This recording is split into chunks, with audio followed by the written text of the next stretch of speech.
Hey everybody, I'm Robert. Welcome back to the channel. Welcome back down here to the studio. Before we get started, it's Friday. Sorry, no 3-question blitz. This was actually one of the questions that was going to be in it. And there was just so much that we could talk about this that we just decided that it needed to be its own video. And that's so that we could actually give it the justice that it deserves and dive into it more than just what maybe a 3-minute answer would allow us to do so. So what is it about? It is about the disease of social media right now, really about marketing and how we're maybe being manipulated, maybe being influenced in ways that we don't really realize it. I've spoke about it many times on this channel. Misha and I have spoke about it on summits, on some things in his channel, and we even dove into it in the Yaris video when we were driving the Yaris up to the Nürburgring, and the whole debacle or question about this 25,000 pound offer from a social media entity to a tuning company to say, look, if you give me 25,000 pounds, you give me free installation of a suspension kit on my car, and you give me back maybe percentages of revenue that you derive from future sales of this product as a commission to me for marketing your product, then we can work together. We made a video about it. We spoke about it. We said what our thoughts were. We spoke with the owner of the car tuning company, and they said, look, you know what? We outed this whole situation. I told my buddy Chris Harris. Chris Harris ended up tweeting about it and put an influencer essentially on blast on Twitter because we felt like we were getting shaken down. We felt like we were getting cold called, and it wasn't something that we really appreciated. Now, if you go back and watch Misha's video, one of the things that I said I needed to do to form my opinion was to find out, was this truly a cold call, or was this something that other things were being spoken about other projects? And there was a reason that I asked that question. I asked that question because in the social media world, I heard rumblings, had information about possibly having taken place conversations between this tuning company and Mr. JWW or his agency. I'm saying his name now because it's been pretty well outed that he is the person involved in this. And so those rumblings were why I asked flat out, was this a cold call, or were there already talks about other projects or about this project happening in the background? We were assured that it's a cold call. Mr. JWW and his agencies are now saying it wasn't a cold call. We had other topics. We were doing business on other things, or at least making offers back and forth. They were talking about a 720S project, and the 720S project ended up not going with Litchfield, the company, the tuning company. So now the insinuation is maybe Litchfield was upset. Maybe they were mad that they didn't get the job and turned around and blew this out of proportion. I certainly would like to say I don't think that's the case, that this was out of spite or vengeance. I really hope that it wasn't. But in today's age, we can never rule anything out. However, what we can see is that we have sides that are both clearly offended by it. And it's not my job. I'm not a reaction video YouTuber or anything like that. I want to talk about how did we get here and what does that mean for me and you? What does that mean for us as a YouTube community and really as car enthusiasts as a community? We're in a situation where we have influencers. Maybe it's me, maybe it's Misha, maybe it's Shmi150, Mr. JWW, or Chris Harris himself, who brought this all to light. These are all people who are taking their experiences with cars, sharing them with us, with you guys, through this camera right here. We're building relationships. Most of you who are on this channel and subscribe to this channel, you know where I am right now. You know why I'm here right now. You probably know who's behind the camera. We've got Tom, and we've actually got Misha sitting here as well. And you know us because we have built a relationship through this camera. We've built a relationship through this channel. I talk to you guys here. You write comments. I read every single comment that you guys write, and then we end up responding to them. These videos are based on that relationship. And if I have behind me a marketing agency that's out there working their butts off, calling blue chip companies, calling every tuning company, every suspension company, every car manufacturer saying, hey, Aston Martin, do you need a brand ambassador this week? McLaren, do you need a brand ambassador this week? So-and-so, do you want to work on my 720? So-and-so, do you want to work on my Yaris? And looking for the highest bidder, looking for somebody who's going to pay me for a series of videos to talk about how great they are when I don't actually have any interest in that company, all of a sudden that starts to dilute the product that I'm bringing to you guys. It starts to make the story that I'm telling you a little bit less factual and maybe more of a financial and or business decision. And when we're sitting at home and we're watching a TV show, what maybe many of us remember to be TV shows. I can't remember the last time I've actually watched TV, watched a program on television, but when a commercial came on, we knew, okay, Budweiser, whatever beer it might be, whatever clothing company it might be, whoever it is, they hired this spot, they hired these actors, they hired the film crew, and they're simply trying to sell me something. Some commercials made it entertaining. Some commercials made it factual. Some made it emotional. And that was how they got our attention. But at least we knew that we were going to a commercial break, and a commercial was intended specifically to advertise to us and to get money out of our pockets. Now, when a YouTube personality goes and tells you a story and says, this is what I'm doing, look at my new Yaris, look at my new Yaris, look at Apex's new Yaris behind us on the screen, and we tell you about how great it is, you could ask, did Toyota pay Robert and Misha to tell us how great that Yaris was? No. We bought the Yaris full price. We went to a local Toyota dealer, bought the Yaris, actually bought it sight unseen, then took a test drive and was like, okay, well, I guess that was a good purchase. And that was something that Toyota never contacted us for, even a press drive or a marketing drive or anything, as other social media people were able to do. I simply said, okay, we're buying this car because there's so much excitement around the concept of it, and really had it before too many people were able to confirm how great it was, and we were very happy that we did so. We take it to the next step and we start modifying the car.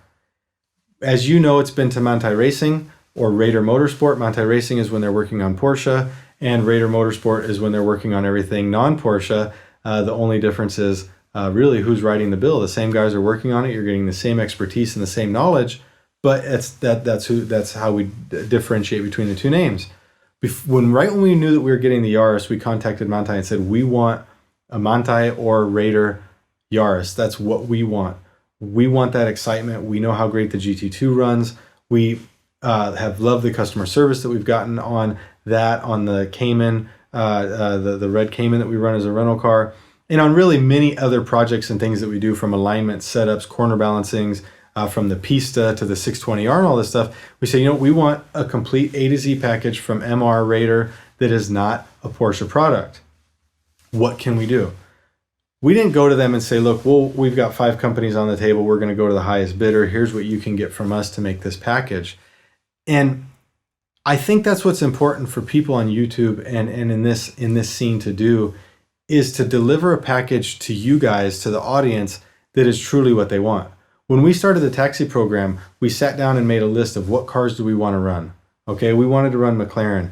We wanted to run BMW Schirmer cars because that's what I was driving for my excitement, the sort of unobtainable cars, or maybe more difficult to obtain cars on the Nürburgring, and we wanted to share that same experience with you guys. Now, through that, did we make good relationships with McLaren? Absolutely. Did we do a lot of business with Schirmer and make good relationships with Schirmer? Absolutely. Were they mutually beneficial? They absolutely were, but they were organically created and they were generated from an organic need from both sides to work together and to build something cool that was truly enjoyable from both sides. The minute that mutual understanding and that mutual beneficial practice, or I could say situation, has dissolved, we couldn't keep pushing that. We shouldn't keep pushing that just because there's a paycheck behind it. If all of a sudden the reliability of a McLaren became too much, or the cost to operate a Schirmer became too much, and it was hiding facts or issues that came out of the relationship, maybe the cars. When the 720S broke, you guys saw that we blew up a motor, and the first thing I did was I went on Instagram and I posted a picture of smoke coming out of the exhaust, Pete running from it because he was engulfed in a cloud of burning coolant, not burning, but steam essentially. And we shared that immediately, and that was because we are working on an organic project. We're running McLarens and showing you how they are to operate on the ring, not pounding them down your throat that these are the only cars to run, the only reliable solution, never misses a beat, no hiccups. We actually showed you the problems that we had along the way.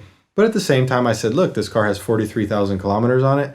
We all know a 720S is making over 800 horsepower, and I am really actually surprised that it made it to 43,000 kilometers because the boys did not drive that car easy. So it shared you guys the true story and the true feelings behind it. When I have, as I mentioned earlier, a marketing team going out, agencies going out and looking for brand deals and going to the highest bidder, all of a sudden, my ability to share these stories with you guys as they truly happen, it no longer exists. Because nobody's going to pay me 25,000 pounds to put their suspension on the car and give me percentages of sales. Well, first of all, if I have the opportunity to get percentages of sales, I'm not going to talk to you straight. I'm going to tell you how great it is no matter what. There's no way that it is an unbiased opinion from that point forward.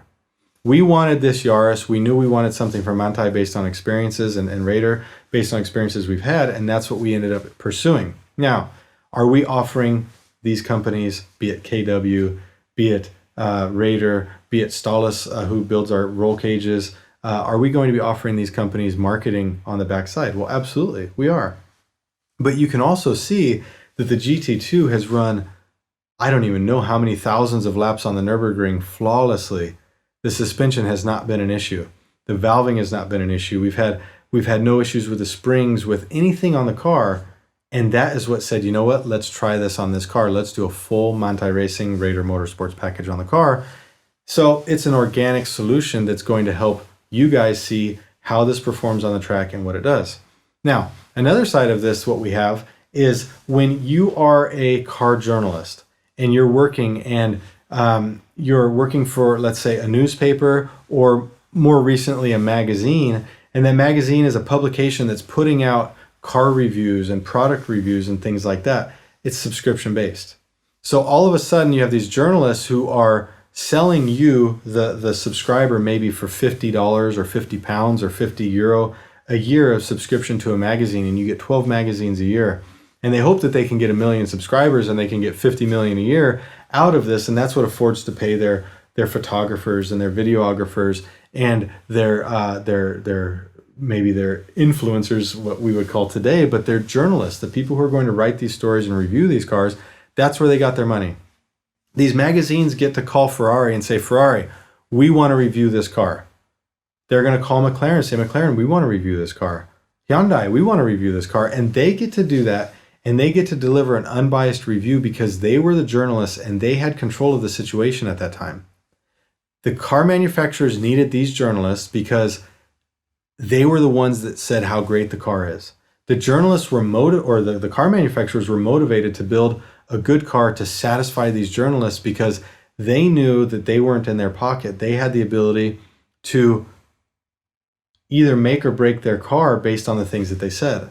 Now, some manufacturers started leaning towards, oh, I'm not going to invite this person because he said something bad about my car. But that also brought that into public light, and it made the car manufacturers look really bad. There was also the situation where, as that started evolving away, you got to the point where you have these social media influencers, YouTubers, Instagrammers, TikTokers, whatever is going to be the next one, that started coming to the scene, and these entities weren't as based as a large motoring journalist was, and they needed money. They were making money on YouTube, but this was at a time that maybe YouTube wasn't paying as much as it is now. Or it's just at a time where, hey, I'm making YouTube money, but I want more. I know I can get more. All of a sudden, manufacturers, part suppliers saw the opportunity for advertisement. The bigger the name got, why should I do a video for free? I should get my product for free, right? And it went from saying, hey, I work with this company and this is who I've always worked with. I'm going to continue working with you, to, oh, let me see who's going to give me more stuff for free. Let me see who's going to, well, now throw some money on top of it. Free was nice, but you know what?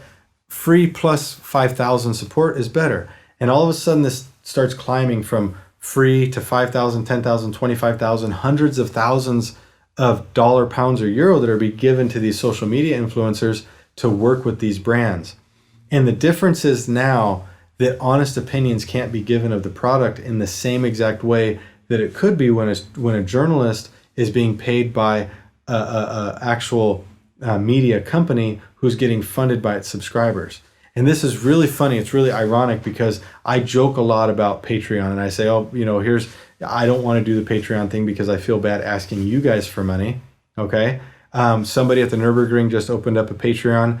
I didn't really think too much of it. He gave me a hard time on social media, and I said, you're getting pretty big for your Patreon britches. But the reality is that I don't look down upon that from his aspect. And the reason is this. When I open up a Patreon or he opens up a Patreon, he has the ability now to get money from you guys. I have the ability to get money from you if I were to open up a Patreon. Let's say I open up a Patreon and 500 of you committed, I don't know, $100 a month. All of a sudden, I have a budget to work with that I don't care what the manufacturers say. I don't care what the aftermarket manufacturers say. I'm able to tell you the straight scoop, and it is the equivalent to you guys operating and ordering a copy of Motor Trend or Car and Driver or one of these different publications, and you might get an unbiased or a more unbiased review of these products.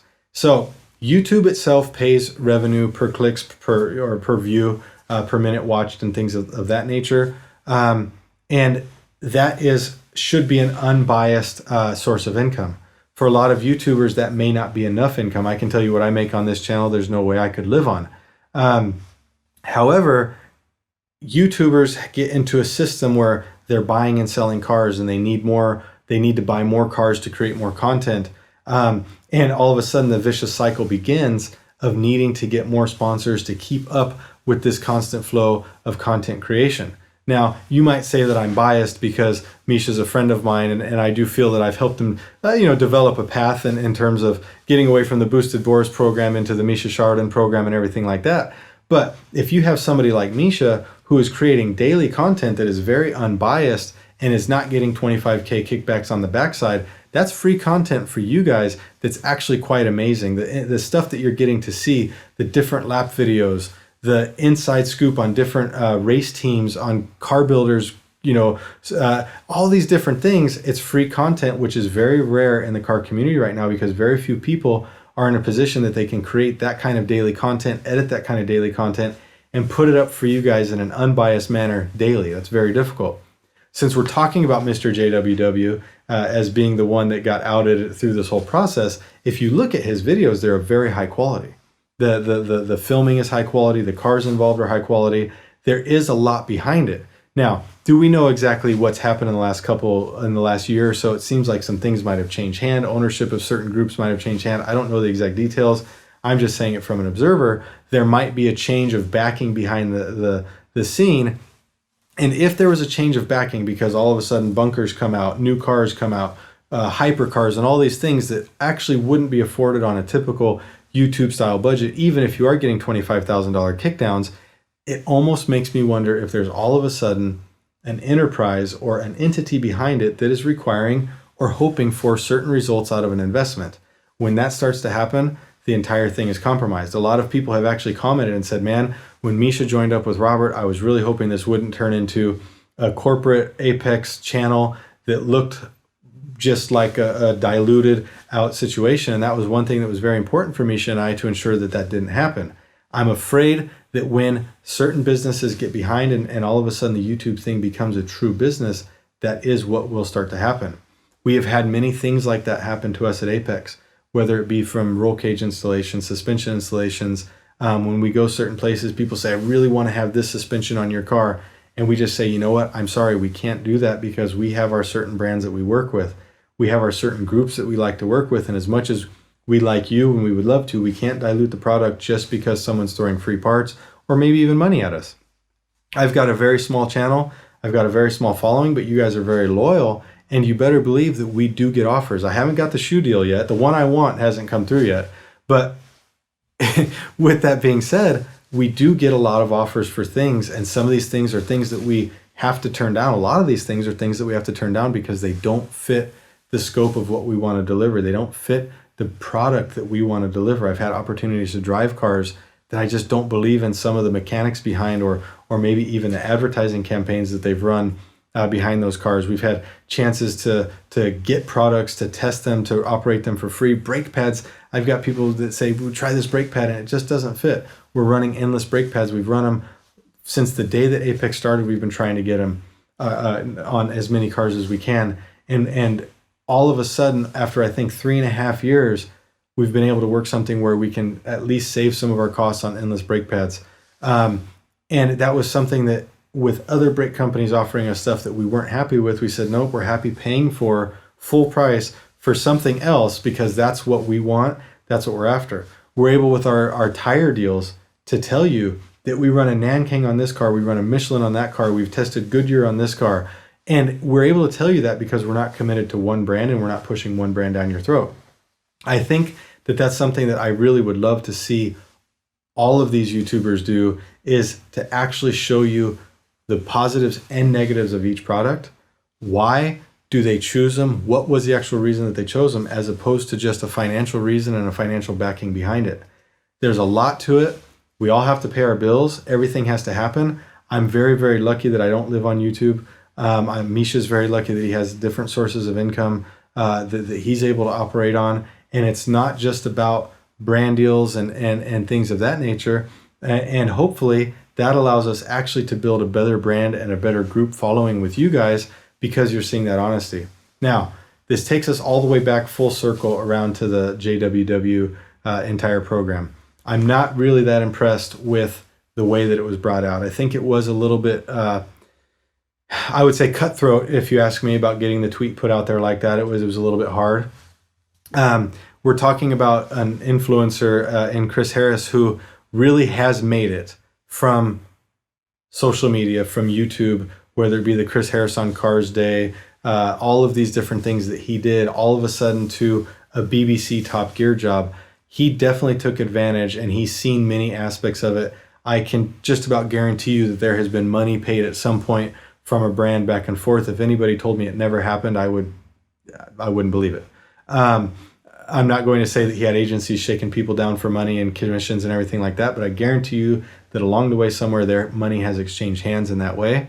And he has taken the most advantage out of this entire social media aspect and made a name for himself and put himself in a position that many YouTubers would be very envious of. From the Litchfield side of things, I understand feeling like you got shaken down, but I definitely wouldn't want to share a deal on the backside like that. I think it's definitely a little bit over the top. But obviously, when you feel like you've been pushed a little bit too far, you react and you go with it. And then finally, from the JWW side of things, I look at it and I think, well, you know what? You know what all of your agencies are doing. It's a very small world that we live in. It's a very small social media world. And just because I was actually a part of Misha's video, people started sending me information. And I've actually been sent information from different companies saying, yeah, Robert, we've gotten similar proposals from this person and also from other people. So it's happening out there. It's happening in more cases than just this. It is business, though. Unfortunately, if we allow it, if we accept it, if we subscribe to the people who are taking money and feeding it to us, not as a commercial and not advertising that I've been paid to do this. I've been paid to put together an 8-video campaign with Twitter, with Instagram support, etc. If that's not actually communicated to you, how are you going to know that? If I were to tell you right now that you need to go buy Hakro jackets because they're the best, is it because I've bought them for 4 years at Apex and I like how they fit and they've got this really cool little zipper that makes it not fold up when you sit down? Or is that because Hakro paid me to tell you this? I think it's important that we communicate in that way. And I think that's something that Misha and I will always try to do. We joke around. I mean, Misha's video, I came out with a Liquid Molly flag on and Tom came out with the umbrellas. It's obvious that we have a deal with them and we're just trying to have fun with it so you guys understand that, because we don't want you to think that we're pushing something just because we were paid to do so. Any product that we use, it's because we want to use it. It's because we stand behind it. And the fact that we wanted to use it and probably were using it before we had a deal with them only supports the fact that it really was what fit our product line and fits our channel and maybe will fit with you guys. So anyhow, tell me what you guys think about all this. I know it was a long video. I know it was a lot of rambling. We'll get the timestamps up. We'll have everything ready. You guys are tier 1. I look forward to your thoughts on this. Am I out of line in any of my thoughts? Am I too hard on anybody, or what have I missed? Anyways, we'll catch you guys later. Thank you so much.